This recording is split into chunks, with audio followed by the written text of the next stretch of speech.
2016 has indeed been a very challenging and exciting year for the ministry. It has been quite eventful, mostly positive outcomes and sadly a few negatives as well. However, as we go forward into 2017, the ministry recommits itself to improving the performance of the natural resources sector for the benefit of all Guyanese, and we commit as well to being more open and accessible to the public. We have seen some changes in the forestry sector, some of which were beyond our control, and I refer particularly to Barama giving up its concession after 25 years. At the same time, we have held discussions with Demerara Timbers, and they have given us all assurances that they wish to continue and to renew their concession. However, we are confident that we are headed in the right direction with regards to inviting new investors into the forestry sector. Following government's action to withdraw concessions from one entity, which was Bai Shanlin, and following another major entity's decision not to renew their agreement and operations in Guyana, and that would be Barama. Additionally, government intends to manage more sustainably this resource in 2017. We are happy with results from the mining sector in 2016, despite a fall in prices for some commodities such as gold and bauxite. It has been a record-breaking year for the gold industry, and we could not have been more grateful to our miners, both small and large. Every ounce made a difference, and in fact I can go further and say every pennyweight makes a difference. The lives that contributed to this success are, however, even more valuable, and as such, the official reports of 7 mining deaths during 2016 dampens the elation of the record-breaking declaration. 2017 must be a more successful and safe year in this regard.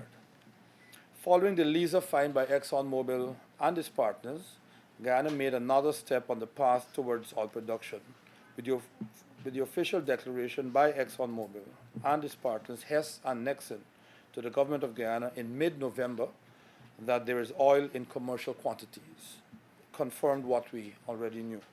And just 2 weeks ago, we saw the signing of a contract by Exxon with a Dutch consortium for the construction of a floating production, storage, and offloading FPSO facility, signaling that all parts are being brought together for a commencement of production come 2020. Perhaps more significantly, the ministry recently received from SO Exploration and Production Guyana Limited the development plan that outlines every aspect of the steps to oil production. This technically complex and critical document is now to be reviewed for approval by international experts, whom the government of Guyana will shortly be engaging for this specific purpose. So I wish to just speak to some oil and gas developments. Cabinet yesterday green-lighted several initiatives to be undertaken by the Ministry of Natural Resources in 2017 as we prepare for the petroleum industry in general and forest oil in particular. To this end, Cabinet approved the Ministry's plans and projects, which includes its policy and legislative agenda, which comprise upstream oil and gas policy, revised Petroleum Act and regulations, local content policy and regulations, Petroleum Commission Bill, petroleum taxation and fiscal legislation, health, safety, and environment regulations, and a bill to provide for sovereign wealth, which are known as generational savings, stabilization, infrastructural, social welfare, and citizens' participation funds. Of these, the draft Petroleum Commission Bill was shared in early December with stakeholders, and stakeholders included the parliamentary opposition, the oil exploration companies, civil society, the National Two Shows Council, and as well the parliamentary opposition, yes. The various organizations, the Oil and Gas Association, the Private Sector Commission, and the Guyana Manufacturers and Services Association. All have, over the past 3 weeks, been in possession of the draft bill. Award of the Sovereign Wealth Fund. In an effort to ensure that the benefits accrued from the natural resources sector reach every Guyanese for generations to come, the government is developing, with the assistance of the Commonwealth Secretariat, its legal department, a framework for a sovereign wealth fund in 2017.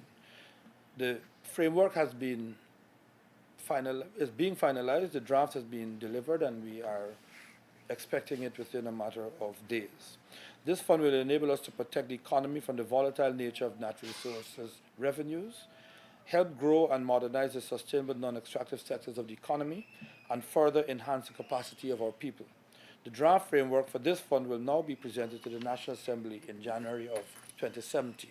There was a delay because we were only able to get Cabinet's attention yesterday because of the budget. Petroleum Commission. Much emphasis will be placed on capacity building June 2017, as well as the creation of a Petroleum Regulatory Commission. As such, the Petroleum Commission's bill has been drafted and is ready to be tabled in Parliament.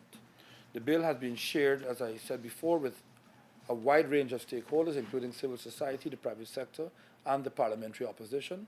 And this bill paves the way for the establishment of the Petroleum Commission, which will become the regulatory body for the oil and gas sector. The ministry is currently concluding a logo competition for the representative symbol for this commission, and ads have been in the newspapers and on the radio and on our website. The winner will be announced in mid-January of 2017. Capacity building.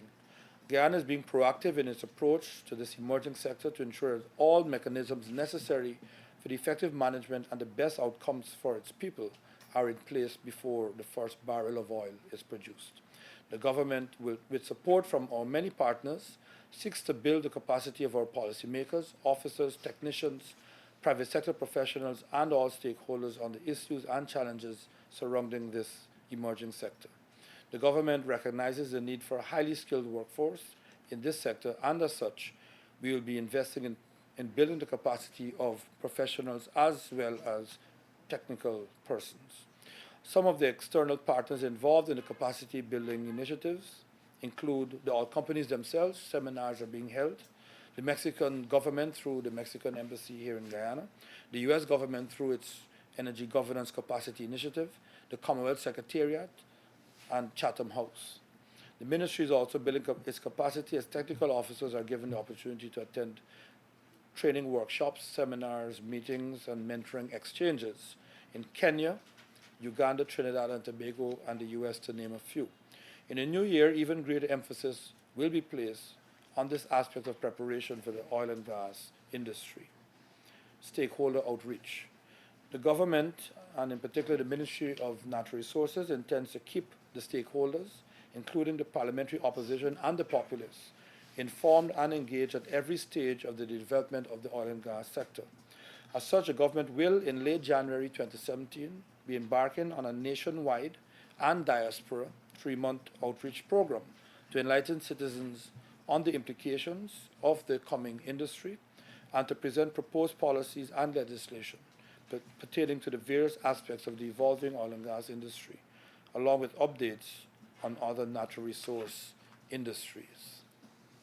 Onshore oil and gas facility supplies base. In early September 2016, the Ministry of Natural Resources announced its intention to establish an onshore oil and gas logistics and supplies facility in Guyana with a view to fully optimizing opportunities for the country in the area of petroleum exploitation. It is believed that this facility is a needed one and is part of the raft of measures intended to ensure that Guyana keeps on the right trajectory in the development of the oil and gas sector. Interviews with a significant number of both local and international interested parties were held at the end of October and in early November. And more recently, Minister Patterson and I visited the United States, Louisiana to be precise, where we were taken to the port of Forestry, I believe is correct pronunciation, where we were able to see firsthand what such a base and facility should look like.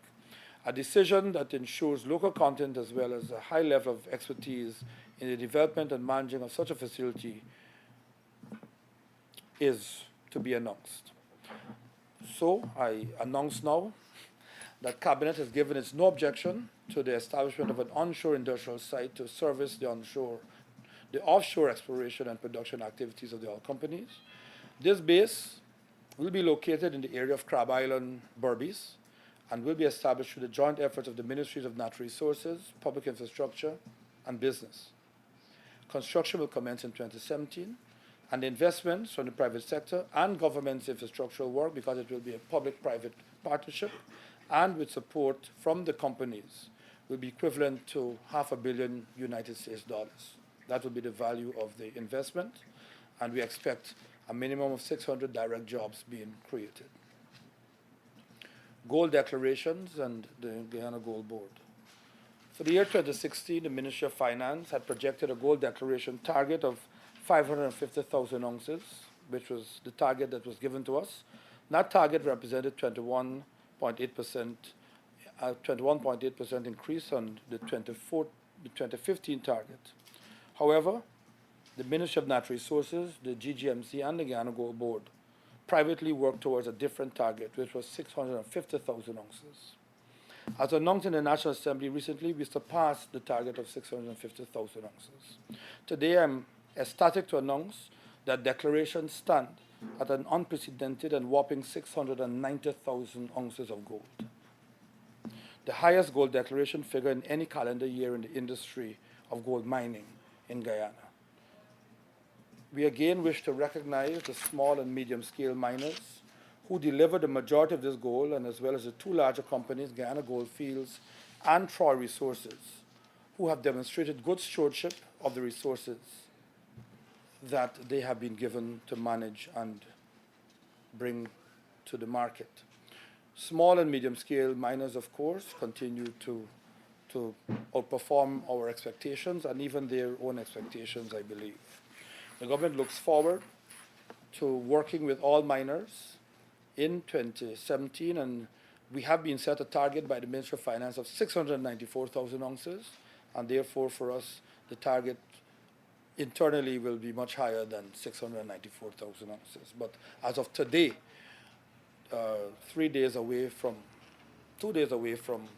the end of the year, we are at 690,000.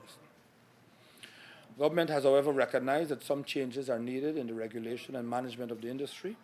In 2015, upon assuming office, it was recognized that the Guyana Gold Board had, over a number of years, amassed a deficit of more than 9 billion Guyana dollars by running an overdraft with the Bank of Guyana and arising out of an advance, some say loan, some say advance or grant, given in 2011 to the board by the Treasury. This was an untenable situation which we all agree cannot be allowed to continue. This demanded a comprehensive review of the 35-year-old organization, which upon completion informs us that the board has to transition into the role of regulator and diminish its role as a purchaser of gold. In a few weeks, we will be meeting with miners, miners associations, and gold dealers to define the way forward. The Ministry of Natural Resources has fought tirelessly for the continued existence of the Guyana Gold Board, because the ministry believes that there is merit in having the organization function as a regulator to monitor gold dealers, and notes the raised voices of many miners within gold mining districts for an increased presence of the Guyana Gold Board in their communities. The government will continue to look at best practices both regionally and further afield, with a view to making the Guyana Gold Board more vibrant, effective, and viable as an entity for our national development. Early in 2017, we therefore will see some significant changes in the way the board does business. Forestry. The Barama Logging Company has begun the process of closing out its operations in Guyana. That is its forestry operations, which wishes to maintain sawmilling operations. In light of this, the Ministry of Natural Resources, through the Guyana Forestry Commission, is continued to monitor the process as the Ministry of Social Protection engages the company directly on matters related to its workers.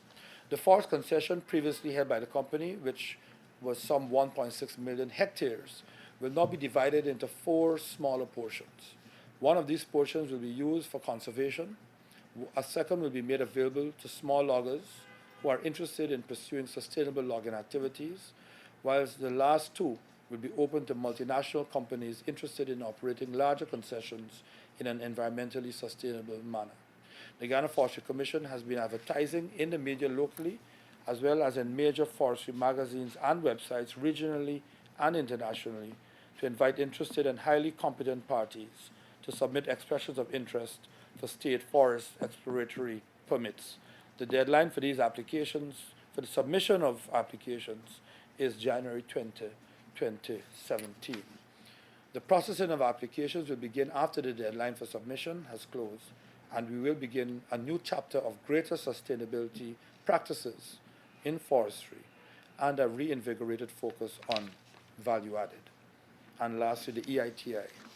Guyana has stepped closer over 2016 to the submission of an application to become a member of the Extractive Industries Transparency Initiative, in keeping with this government's commitment to the principles this body upholds, which is that the resources belong to the people and should be managed in a sustainable, transparent, and effective manner. Guyana's tripartite body of industry, civil society, and government representatives has been established, and was awaiting the appointment of a national coordinator to work together to create a work plan and the necessary processes for the submission of an application for candidacy. We are happy to report that such a person has recently been identified in the person of Dr. Rudy Jadopat, an economist by training and overseas-based Guyanese who will be returning to take up the position in a few weeks' time. We had hoped to be able to submit our application for candidacy before December 31, but due to the delayed identification of a coordinator, that timeline has to be adjusted to the end of January, which will be well in time for February 2017's deadline. With that, ladies and gentlemen, I'd like to thank you for being here.